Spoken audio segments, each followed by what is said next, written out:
Senão ele não me deixa continuar a falar. Ora, só um momento, por favor.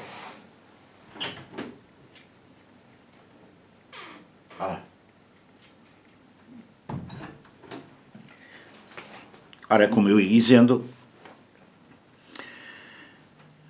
na sequência dessa decisão, não é, de oferta à Universidade do Porto da biblioteca, a Universidade do Porto contratou duas pessoas especializadas em ciências da informação, eram estas duas discípulas da professora Fernanda Ribeiro, as quais, durante 6 meses de 2015, fizeram uma primeira ordenação e inventariação da Biblioteca a doar, que foi a base desse mesmo contrato de doação assinado em cerimónia pública. Temos em 2016 um ciclo de conferências a decorrer, dizia eu na altura, sobre os temas mais variados que importam à Associação e esperamos poder realizar em 2018, ano do seu centenário, como estamos a realizar, algo que seja digno da história da SPAI, que contribua utilmente para o desenvolvimento das pesquisas e sua divulgação e que seja compatível com os relativamente parcos meios de que a Associação, nesta época de crise, dispõe. Sempre nos norteou e norteia um desejo de corresponder ao que é hoje o campo problemático e de investigação da antropologia, entendida num sentido muito geral, muito diversificado e abrangente, pelo que o que se procura realizar é algo que contribua de facto para o desenvolvimento do conhecimento de uma forma não compartimentada e académica, mas aberta e livre, sem cair no facilitismo ou na superficialidade ensaística. Certos autores e alguns colegas são de parecer que o tempo destas sociétés savantes já passou, onde as pessoas hoje são avaliadas é nas universidades e nos centros de pesquisa, chamados, creio, unidades de investigação e desenvolvimento. Por outro lado, a carga de trabalho, nomeadamente burocrático, que nada tem a ver com a vocação da maioria dos estudiosos e professores, mas que hoje é imposta aos mesmos,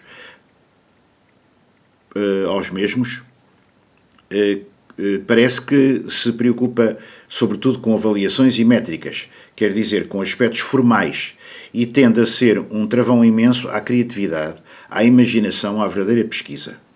Mas entidades hoje pequenas, em meios e em aderentes, que todavia desejamos continuamente ampliar, como é óbvio, como é a SPAI, têm ainda um papel a cumprir, para além de um acervo a conservar, estudar, disponibilizar.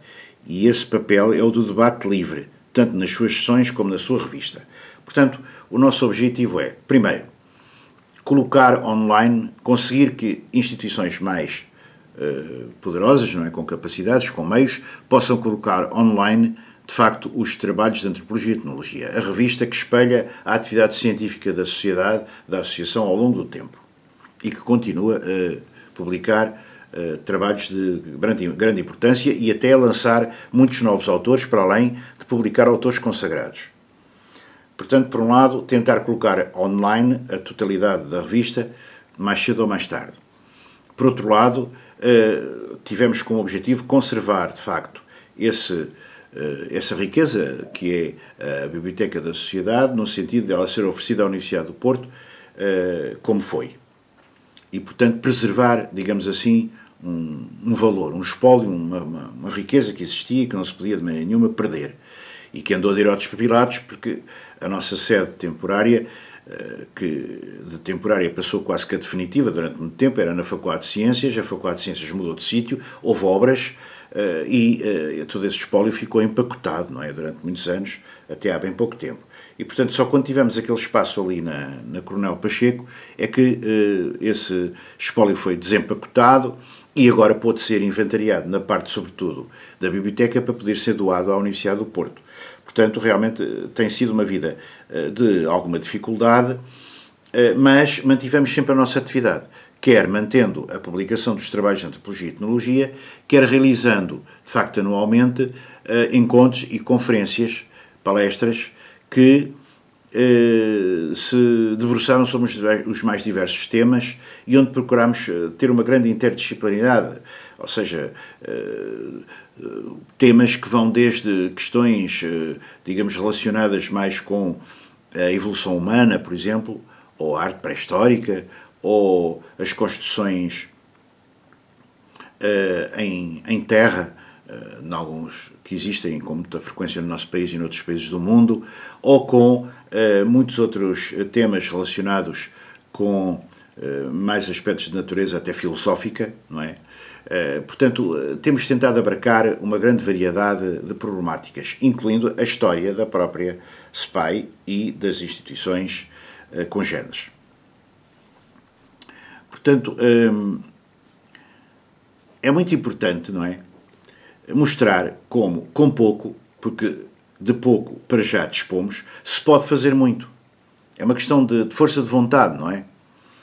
Sem cultivar o ascetismo, oxalá consigamos obter apoios que nos permitam ampliar as nossas atividades, procuraremos sempre mostrar que o verdadeiro motor de toda a ação de investigação é o prazer de aprender, de conhecer, e não apenas para, uma aliás legítima, promoção individual, mas também para vermos o trabalho de equipa e de mais jovens autores crescer e fortificar à nossa volta.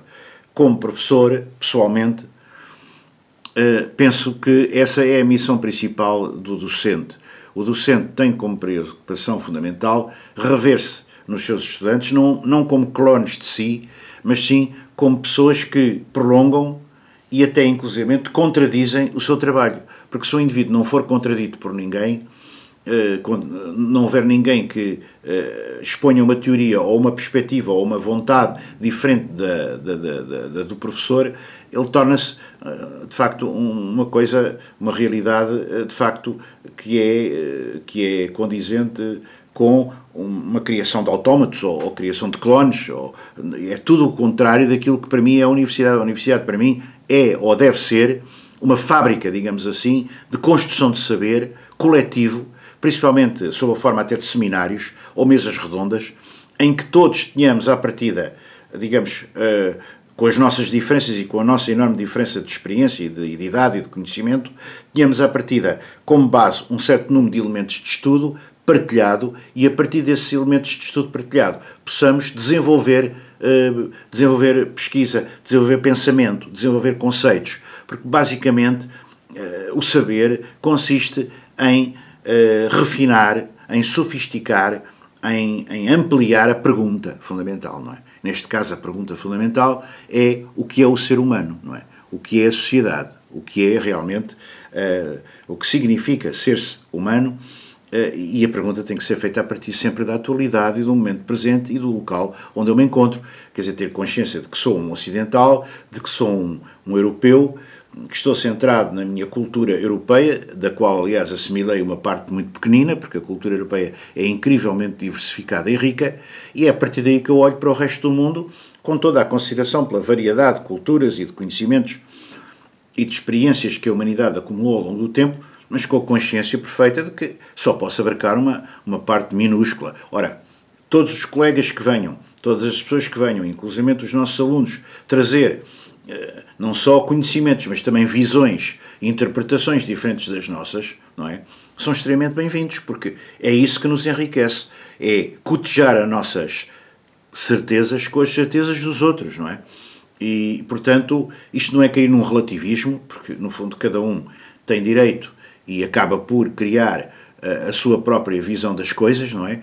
Mas essa visão é tanto mais interessante quanto ela for advertida de que pode haver outras visões, posta, digamos, sob uma tela de fundo de diversidade. Nós temos uma dívida para com os jovens. Tal como as gerações anteriores nos legaram algo que, em certos ou muitos aspectos, poderemos hoje considerar anacrónico, mas que faz parte da história de uma disciplina que tem de cortar com as suas raízes antigas sem todavia as esquecer. É o que nos acontece com a história da SPAI, não é? Há muitas coisas publicadas, certamente por membros importantes da SPAI anteriores a nós, com as quais nós podemos concordar ou discordar.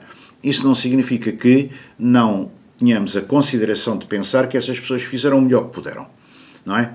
E que com os meios do seu tempo, com a cosmovisão do seu tempo, com aquilo que era o Portugal da época, fizeram aquilo que acharam correto fazer. E nós hoje temos que ter uma perspectiva crítica, distanciada em relação a esses trabalhos, como é evidente, mas não se trata propriamente de hostilizar ou de considerar que nós agora é que temos a verdade. Não é? Não, trata-se de, efetivamente, prolongar esses trabalhos, sempre não mitificando essas figuras, mas tendo respeito, o respeito normal por aquelas pessoas que iniciaram toda esta atividade. Quero com isto acentuar que a antropologia é um saber de matriz ocidental, ligado sem dúvida ao colonialismo, e a nossa associação também esteve ligada à criação no Porto, por exemplo, de um congresso de antropologia colonial, e que ela dificilmente se desligará dessa herança e, em geral, das suas raízes de conhecimento forjado no Ocidente.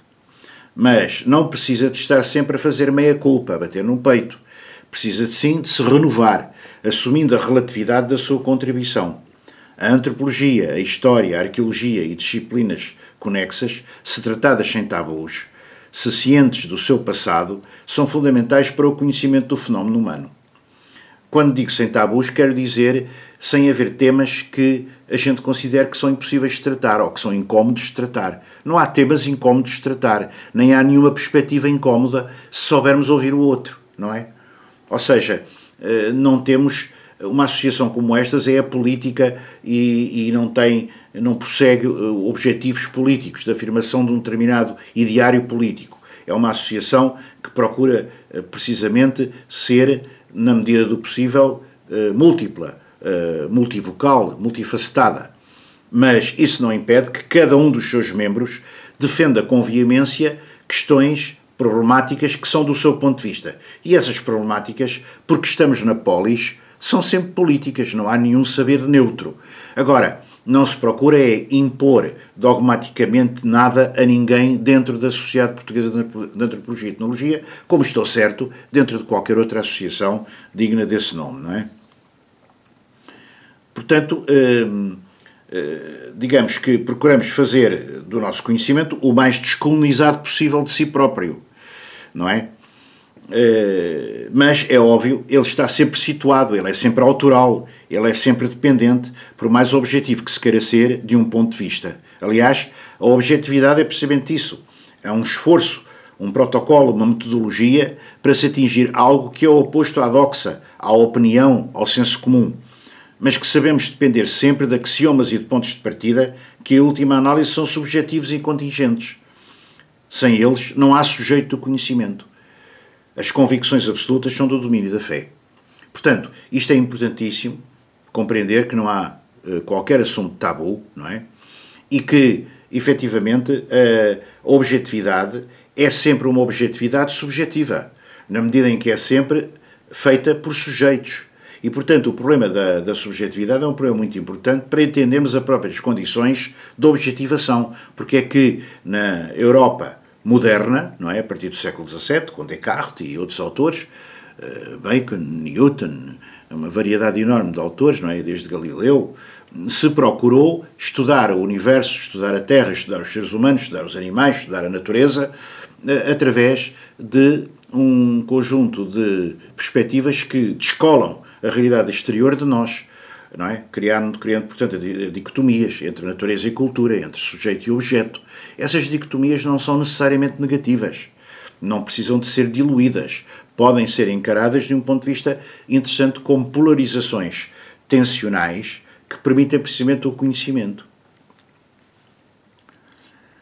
Pessoalmente, eu, o autor do artigo, tenho apenas a lamentar que no Porto nunca tenha havido, embora tenha estado previsto, nomeadamente no meu departamento de Ciências e Técnicas do Património, um ensino universitário público, ou seja, na Universidade Estatal de Antropologia, em termos de licenciatura, sem a qual graus subsequentes, creio, não fazem muito sentido. Ou seja, não existe neste momento, nem na Universidade Pública, nem na Universidade Privada, no Porto, qualquer estudo de Antropologia. Existe em Coimbra, creio que mais voltado neste momento para a Antropologia Física, e existe em Lisboa, evidentemente no ISCSP, Instituto Superior de Ciências Sociais e Políticas, no ISCTE e também no ICS, no Instituto de Ciências Sociais.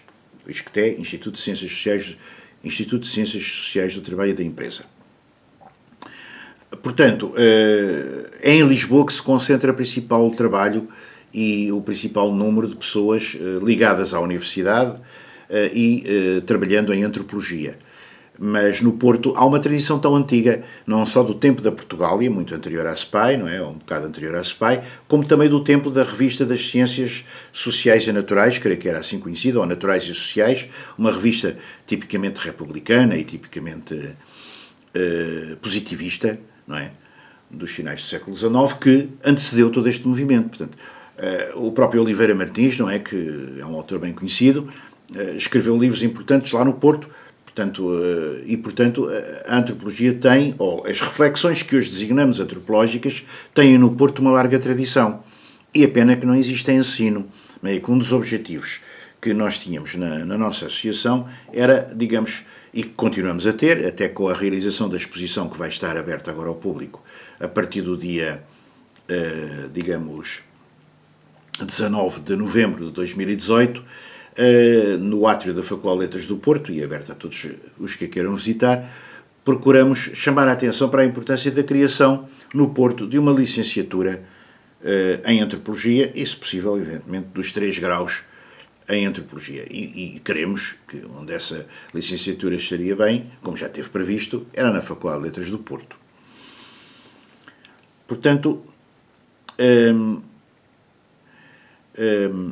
muitos têm sido, assim, os que demandam outras universidades no país ou no estrangeiro para se graduarem neste âmbito da antropologia e das áreas conexas, não é? Ou continuam autodidatas nestas matérias, como é, aliás, o meu próprio caso, para quem a antropologia sempre me pareceu como incontornável nos estudos de pré-história. Eu sou uma pessoa que me dediquei à arqueologia do Paleolítico, depois à arqueologia de épocas da pré-história dita recente, não é?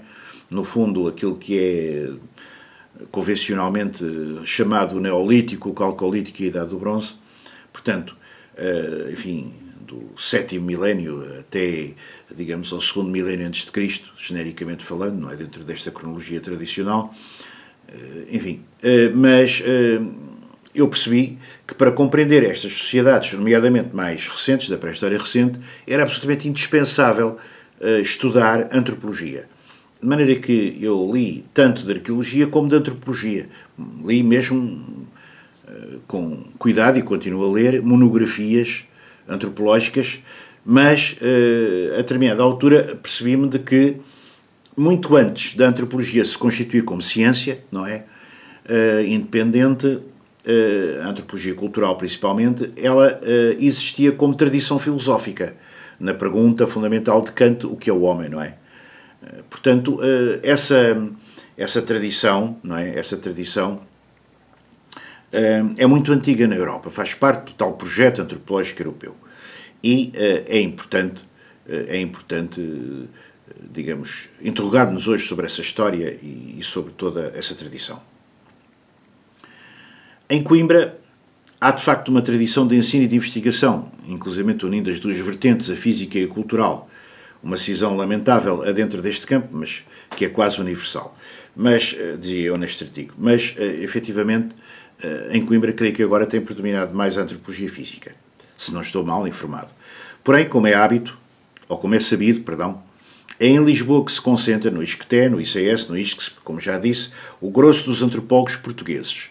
Entidades federadoras como o CRIA, Centro de Rede de Investigação em Antropologia, Centro em Rede de Investigação em Antropologia, CRIA, CRIA, permitem unir diferentes instituições do país. Também a Associação Portuguesa de Antropologia preparava, na altura, o seu 6º congresso para junho próximo, entretanto já houve outros. É uma associação a que também pertenço e que é muito ativa.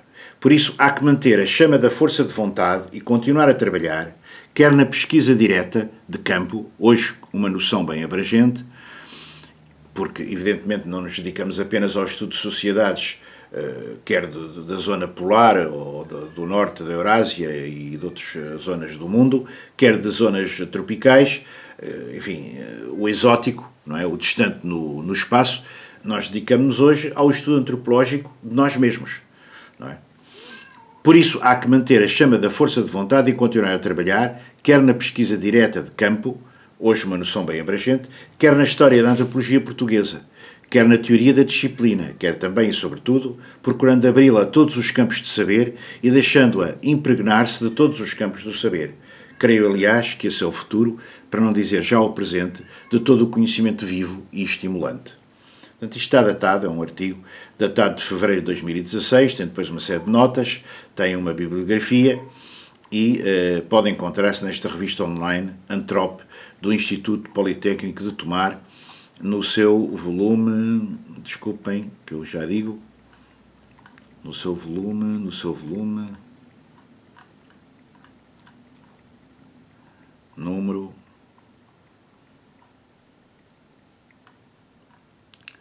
4 de julho de 2016. Portanto, gostava de dizer apenas que, e de convidar todos a visitarem a exposição que vai abrir no dia 19 às 5h30 da tarde de novembro de 2018, na Faculdade de Letras, que estará ali patente até 11 de janeiro de 2019 e que procura, de uma forma naturalmente limitada, porque não só o espaço é relativamente pequeno, mas também os nossos meios são muito parcos.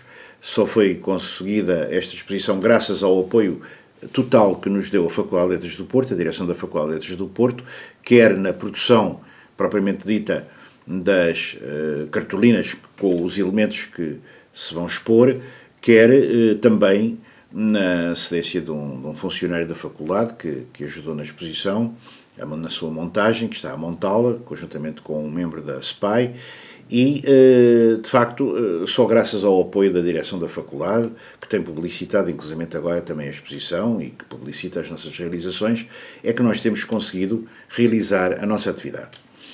Que ao longo do tempo teve apoios, não é? Evidentemente, logísticos no Porto importantes, nomeadamente da Fundação Engenheiro António de Almeida, onde realizámos muitas das nossas conferências. Este ano não tem sido tão possível, mas vamos realizar 2 conferências lá na Fundação Engenheiro António de Almeida no dia 24 de novembro, de entrada livre, uma do professor Álvaro Domingues, da Faculdade de Arquitetura da Universidade do Porto, outra do meu colega e amigo, geólogo Manuel João Abrunhosa, e começam às 2h30 nas instalações da Fundação Engenheiro António de Almeida, na Rua Tenente Valadim do Porto, no dia 24 de novembro, portanto, aberto a toda a gente. E para o ano, tencionamos continuar, em 2019, com as comemorações do centenário, através, novamente, de um ciclo de conferências, para o qual estamos agora a fazer o calendário e a obter também sala para o realizar. E, para além disso, evidentemente, preparamos o volume 59, salvo erro, de 2019, dos trabalhos de Antropologia e Etnologia, que no seu conjunto constituem um repositório enorme de trabalhos e de autores e de assuntos que, creio, interessam a toda a gente. Por isso, a nossa associação merece o apoio de todas as pessoas. Nós temos poucos sócios, porque hoje em dia as pessoas têm muitas solicitações, muitas pessoas não têm, assim, grandes possibilidades económicas, e a nossa associação tem apenas uma cota anual dos seus sócios de 20 euros, e a joia inicial é de 10. É disso que vivemos e é disso que queremos continuar a viver, com estes apoios e com estas parcerias. E ia-me esquecendo, mas não quero deixar de referir, que para além das conferências que temos feito este ano de 2018, chamadas Conferências do Centenário, que foram realizadas umas no edifício de Investigação e Desenvolvimento da Faculdade de Letras do Porto, que fica na Rua dos Bragas, nas traseiras da Faculdade de Direito. Realizámos também um importante colóquio, que só foi possível graças ao apoio fabuloso do CITSEM, de um centro da FCT que está sediado na Faculdade de Letras, o CITSEM, e que nos proporcionou a vinda a Portugal, para além da realização do colóquio em si, de toda a logística que ele implica e da publicação que lhe vai suceder, esperamos que em 2019, e que é um e-book deste colóquio chamado Modos de Fazer, que tinha a tradução inglesa Ways of Making. Nós tivemos a possibilidade de trazer a Portugal 2 investigadores de grande gabarito, Kapil Raj, da Escola dos Altos Estudos em Ciências Sociais de Paris, e Tim Ingold, que acabou agora de se jubilar, da Universidade de Aberdeen, que criou o Departamento de Antropologia na Universidade de Aberdeen, na Escócia, e também tivemos muitas outras colaborações de grande interesse, não é? Quer de sócios da própria SPAI, quer de investigadores do CITSEM, quer de outros investigadores do país e até do Brasil. Portanto, ficámos muito satisfeitos. Foi um colóquio que teve muita adesão. As conferências e os debates e as mesas redondas encheram o anfiteatro nobre e depois, a seguir ao colóquio, ainda também com o apoio do CITSEM, realizámos no Palacete Balsemão, com o apoio da Câmara Municipal do Porto, que nos tem cedido e a quem agradecemos a cedência da antiga sala de baile do Palacete Balsemão para a realização de algumas palestras. Realizámos lá uma palestra de Tim Ingold, memorável, que também está online no YouTube e em vídeo, e que todos podem agora escutar. Agradeço a vossa atenção e a sua atenção e peço, apoiem-nos.